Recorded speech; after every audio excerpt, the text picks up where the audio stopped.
Primeran bebi, 156. Mai ingurua irratian. Alako arrakasta?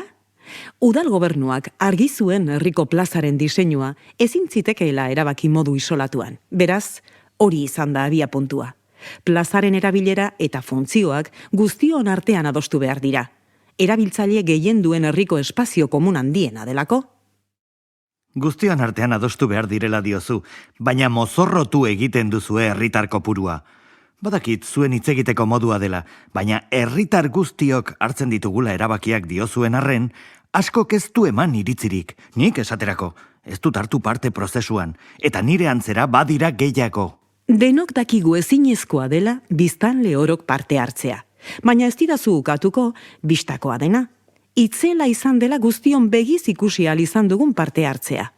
Nola nahi ere, kopurua ez ezik, aniztasunak ere berme handia du erabakiaren balioan, eta horren lekuko dira usurbilgo eta dimako esperientziak. Hala ikusi genuen, ereduak aztertzeko formazio saiotan ibili ginenean.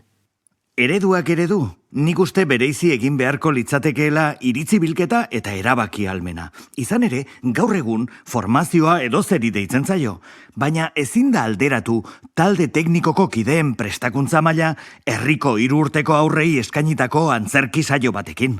Zuk ondo dakizun moduan, maila guztietako formazioa bideratu da.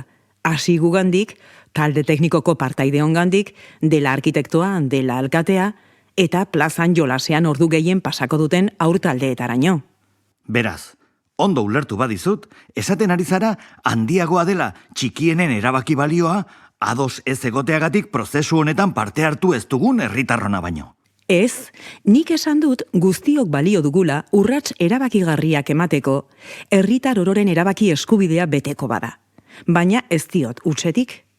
Egungo korronte pedagogiko guztiek diote txikienei ahotsa eman behartzaiela.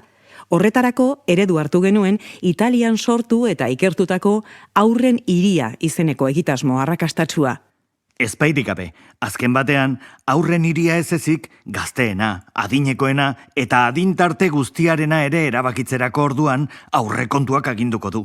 Hortaz, diruak esaten duen makurtu beharko duzue, herritarren ametsetako plaza edo zein dela ere.